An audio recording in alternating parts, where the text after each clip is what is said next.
मध्यप्राच्यर युद्ध को नहीं आसिला बड़ खबर। इस्लामाबाद रे अमेरिका और ईरान मध्य शांति कथबार्ता फेल पर सामना को आछि रूसिया। रूस राष्ट्रपति व्लादिमीर पुतिन और ईरान राष्ट्रपति मासूद पेजेस्कियान मध्य फोन जोगे कथबार्ता होइछि। अमेरिका और ईरान मध्य चलिथिबा संघर्षर समाधान पाई मस्को मध्यस्थता करने को प्रस्तुत बोली पुतिन स्पष्ट करिसेंति। आउ निकट में इस्लामाबाद रे अमेरिका और ईरान मध्य 21 घंटा धरी चलिथिबा उच्चस्तरीय आलोचना कौनसी निष्कर्ष बाहरी पारि नथिला। 1979 परठारु वाशिंगटन और तेहरान मध्य प्रथम प्रत्यक्ष आलोचना थिला। जदियो वर्तमान 2 सप्ताह पई अस्त्रविरति जारी रही किंतु स्थायी शांति पाई कौनसी भी बुझाणा हो पारि नाही। आउ एही परिप्रेक्षी में पुतिन कहिसेंति जे मध्यप्राच्य एक न्यायपूर्ण एवं स्थायी शांति प्रतिष्ठा पाई रूस समस्त प्रकार कूटनैतिक सहायता जोगाई देब। यह सहित दुई नेता निज मध्य द्विपाक्षिक संपर्क को अधिक मजबूत करने को प्रतिश्रुति देइछन्ति। पश्चिम एशिया सुरक्षा एवं स्थिरता बजाय रखिबा एबे विश्व पाई सबुठारु बड़ आह्वान पलटिछि। तेज संपर्क में अधिक आलोचना करिया वैदेशिक आपरा विशेषज्ञ श्रीयुत रवींद्र शतपथी आम सहित रही फोन लाइन में। श्रीयुत शतपथी, गोटे पटे आम कहीपर ईरान राष्ट्रपति सहित केमिति अमेरिका एवं ईरान मध्य जो आलोचना विफल है तापर पुतिन कथबार्ता होई कूटनैतिक सहायता पाई आगभर बा निज तरफ प्रस्ताव रखिछंती। आउ गोटे पटे अमेरिका ईरान मध्य आलोचना विफल हो गला। आकु देखिबा परे आपनको लागुछि जे ईरान वर्तमान पुतिन कर कथबार्ता रे आगो को बढ़िबो एवं कूटनैतिक सहयोग पुतिन को ठारू ग्रहण करि पारे। आपनको कोन लागुछि? ना देखंतो पाकिस्तान ठारू तो निश्चित भाव में बेसी गुरुत्व दब ईरान रूसिया कथा को बेसी गुरुत्व दब। किंतु जो जो प्रक्रिया जो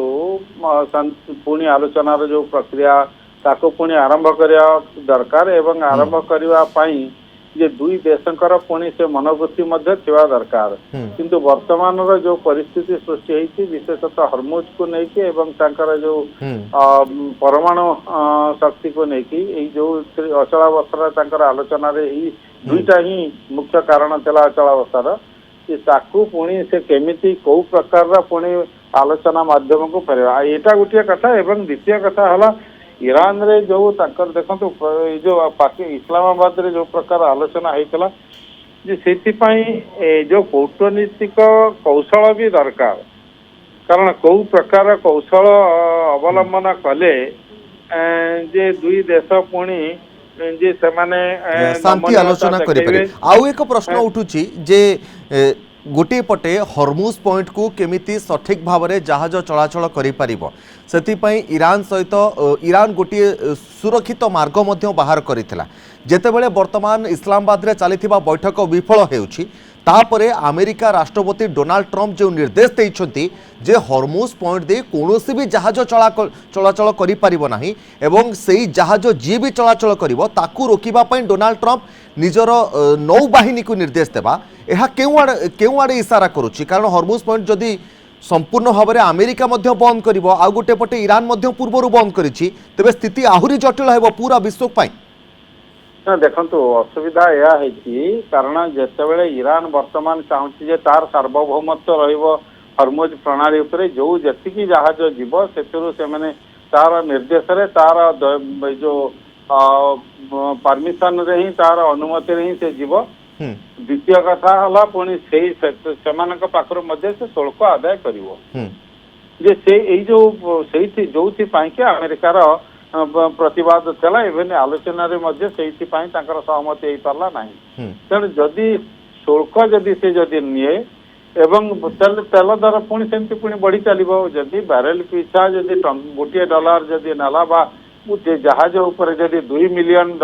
जदि शुल्क से जदि बसेला जदि ताले तेल दर तो आकाश छुआ दर हो जहाँ को बंद करने नाटो देश मानक अनुरोध करथिला अन्य देश मानक अपील करथिला केही होची ट्रम्प कर सांग को आसिले नहीं अन्य कारण आसिले नहीं से तो अलग कथा किंतु जहाँ आसिले नहीं। तेणु वर्तमान ताकू काउंटर स्ट्राटेजी हिसाब से अमेरिका चाहूँगी जे सेटा को कम्प्लीटली जो गल्फ ऑफ ओमान आगे कि सेटा को पूरा ब्लॉक करदेले कौन सी जहाज हरमुज प्रणाली भीतर को पशि पार नहीं कि बाहरी पार नहीं। ता फल कौन हम जो 20% जो सारा वर्ल्ड रो जो 20% रो तेल यातायात जो करथला जो जहाज जो यातायात करथला जे सी मध्य जे बंद हो जिवो एवं बंद हला परे सारा विश्व रे जो प्रकार रो प्रतिक्रिया हबो जे तापरे से देश गुड़िक पुणी तेबे भारत पई किछि चिंता करिवार विषय एठी अछि बोली मते लागुछि कारण ईरान जो बाट दे स्वतंत्र भाव में भारतर फसी रही जहाज एवं तैलवाही एलएनजी पीएनजी आणुवा जहाज गुड़ी मार्ग देउथला जदि अमेरिका से जहाज गुड़ी अटकाइब तेबे भारत पाई मध्य एठी चिंता बढ़ी पारे प्रोफेसर सत्य सारा विश्व ही पड़ो केवल भारत नहीं केवल सारा विश्व वर्तमान आम यह सुविधा पाउलु कारण ये जेते जो युद्ध चली भारत में तेल दर बढ़ी नाला तार कारण आम स्वाभाविक भाव में आम जो ईरान तार अनुमति आम से तेल बाही जहाज गुड़िक से बाट देखिए आसूला भारत को जार सुविधा भारतर लोक मैंने पाँच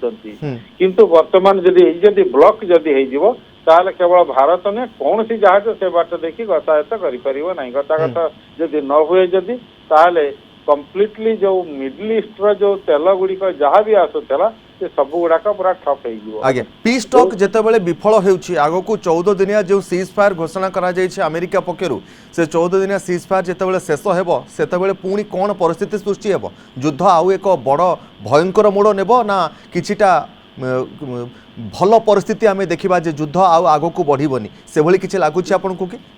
देखो युद्ध को जदि ओल्हेबा कथा ताले से 15 दिन भी अपेक्षा करिवे नहीं ता पूर्व से युद्ध को ओल्हेबे आज्ञा आ युद्ध को जदि से हाँ पुणी जदि कौन बैक चैनल डिप्लोमेसी रे निश्चित भाव में कूटनीतिक आलोचना ता भितर निश्चय चली तेणु जदि किसी जदि चली समाने जदि तांकर निजर जदि सहमति जदि देखाती जदि ताहले हुए तो ये 15 दिन नुहे पुणी से एक्सटेंड भी करा जाई परिबो पुणी किसी दिन मध्य बढ़ाई भी दिया जाई पारे किंतु जे किए आग को आसी मध्यस्थता करने पुणी से पाकिस्तान से मध्यस्थता रहिबो कि अन्य को देश जमी रूसिया जमी आग को हाथ बढ़ाई जे